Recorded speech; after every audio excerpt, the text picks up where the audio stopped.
শুভ সকাল আমার প্রিয় বন্ধুরা। আশা করি তোমরা যে যেখানেই আছো সকলেই ভালো আছো, সুস্থ আছো। হুগলি জেলার ছোট্ট একটা গ্রাম থেকে আমি জ্যোৎস্না। আমি সাধারণ এক পরিবারের সাধারণ গৃহবধূ। আমার ব্লগ চ্যানেলে তোমাদের সকলকে স্বাগত আর অনেক অনেক ভালোবাসা রইল। দেখো বন্ধুরা, সকালবেলা ঘুম থেকে উঠেই আজকে একটু হাঁটতে বেরিয়ে পড়েছি। আর কি জানো তো, রোজই তোমাদের দাদা ভাই বলে একটু হাঁটার কথা, কিন্তু কোনোদিনই সময় বের করতে পারিনি জানো।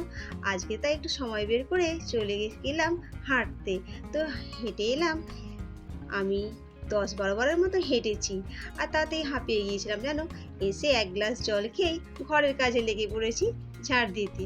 তো ঝাড় দেওয়া হয়ে গেছে, এবার চলে এসেছি রান্নাঘরে চাটা খেয়েই হাতটা বসিয়ে দিলাম। কি জানো তো, আজকে সকালবেলায় রান্না বসিয়ে দিয়েছি। এখন বাজে সকাল 7টা। আর আজকে তোমাদের দাদা ভাই একটু কলকাতায় যাবে, সেই জন্য সকাল সকাল রান্না করে দিচ্ছি। তো সকালে চাটা খেলে কি যেন হয় জানো তো, একটু ভালো লাগে, মানে কাজে একটু এনার্জিটা বেড়ে যায়। তাই রোজ আমি সকালে 1 কাপ চা খাই।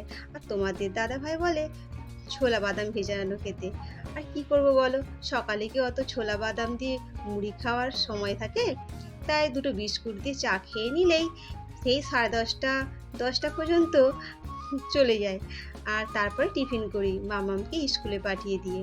তো দেখো, কথায় কথায় আমার রান্না বান্না হয়ে গেল।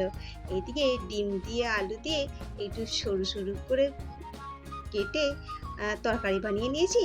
আর ডাল হয়েছে, আর করলা আলুর একটা তরকারি হয়েছে। তো দেখো, তোমাদের দাদা ভাই তো খাওয়া দাওয়া করে বেরিয়ে গেল। আর সঙ্গে যাচ্ছে ছোটদা তো গাড়িটা নিয়ে চলে গেল নেমে। আর এখনও কথা বলতে বলতে ফোনে যাচ্ছে। আর মেজদা আজকে জলটা ভরে নিল জানো। আর ডলুর সোনা একটু বায়না করছিল, তাইও আমি ভরতে পারিনি। আর তাই ভাবলাম আজ সকাল সকাল তো রান্না বান্না হয়ে গেছে, একটু ঘরের কাজ করে নিই। মানে রান্নাঘরটা অনেকদিন পরিষ্কার হয়নি, একটু পরিষ্কার করে নিই। যেন রোজই তো করি, কিন্তু সেরকমভাবে আর করা হয়নি। তাই আজকে সময় পেলাম যখন একটু পরিষ্কার করে নিচ্ছি।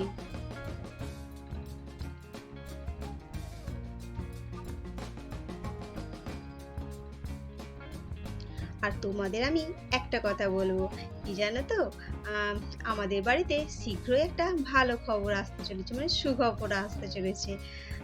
তবে এখন বলবো না, পরে তোমাদের একদিন শেয়ার করব সে সমস্ত কথা।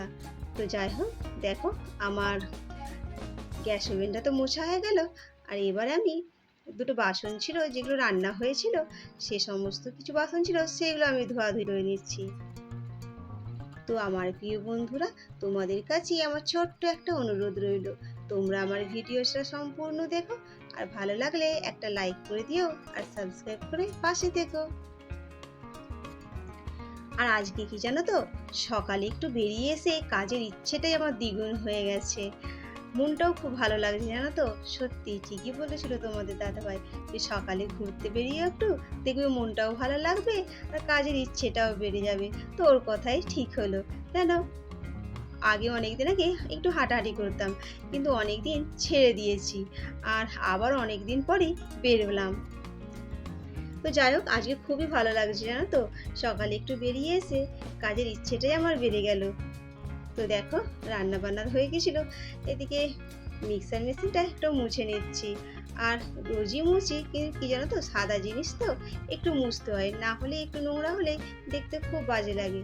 আর আমি সবসময় চাপা দিয়ে রাখি বেশিরভাগ, কারণ না হলে নোংরা পড়বে।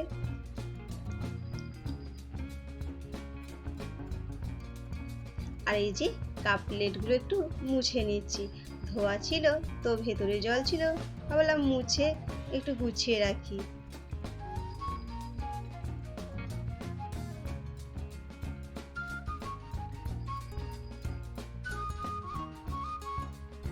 সত্যি কাজের আর শেষ নেই, কি বলবো তোমাদের।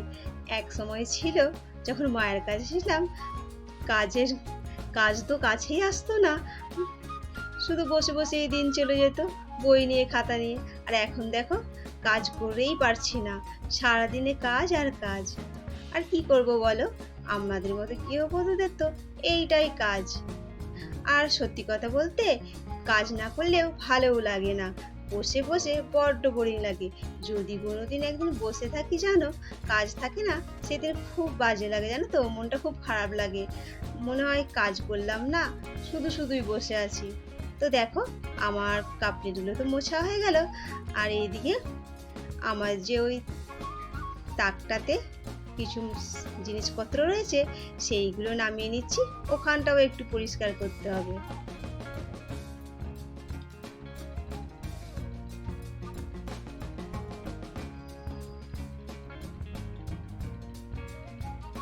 তো দেখো ঝাঁটা দিয়ে একটু ঝেড়ে নিচ্ছি, আসলে কি জানো তো খুব নোংরা পড়ে জানো, এমনিতে তো ওখানটা সিমেন্ট দিয়ে এমনি মাজা রয়েছে, আর সেরকমভাবে কিছু করা নেই, আর সাধারণভাবেই রয়েছে, তো সেই জন্য একটু বেশিই নোংরা পড়ে জানো। তো মোছা হয়ে গেছে, আমি এবার একটা খবরের কাগজ দিয়ে ওখানটা লাগিয়ে নিচ্ছি। আর জানো এইগুলো দিয়ে লাগিয়ে নিলে খবরের কাগজগুলো মাঝে মাঝে হয়তো আমি ছেড়ে দিলাম, যে ধুলো ময়লাগুলো পড়লো, একটু কম কষ্ট হবে জানো তো, কাজটাও তাড়াতাড়ি হয়ে যাবে।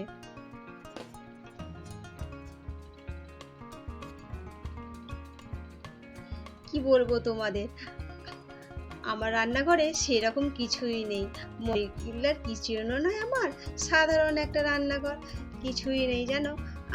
যা কিছু আছে তাতেই সাজিয়ে গুছিয়ে নিই আর কি।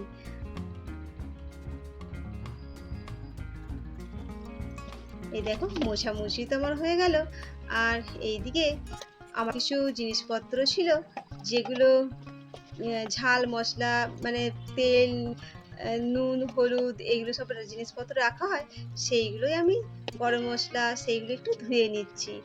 আর দেখো ধোয়াধুয়ি করে তারপরে আমি শুকিয়ে তারপরে গোছাবো এগুলোকে। তো জানো বন্ধুরা, আজকের ভিডিওটা এই পর্যন্ত, যদি তোমাদের ভালো লাগে অবশ্যই একটা লাইক করে দিও, আর সাবস্ক্রাইব করে পাশে থেকো।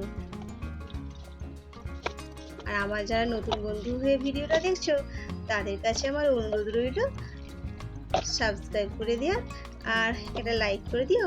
আর যারা আমার পুরনো বন্ধু হয়ে ভিডিওটা দেখছো তাদের তো অসংখ্য ধন্যবাদ আমার পাশে থাকার জন্য, আর যারা আমার ভিডিওতে কমেন্ট করেছো তাদের অসংখ্য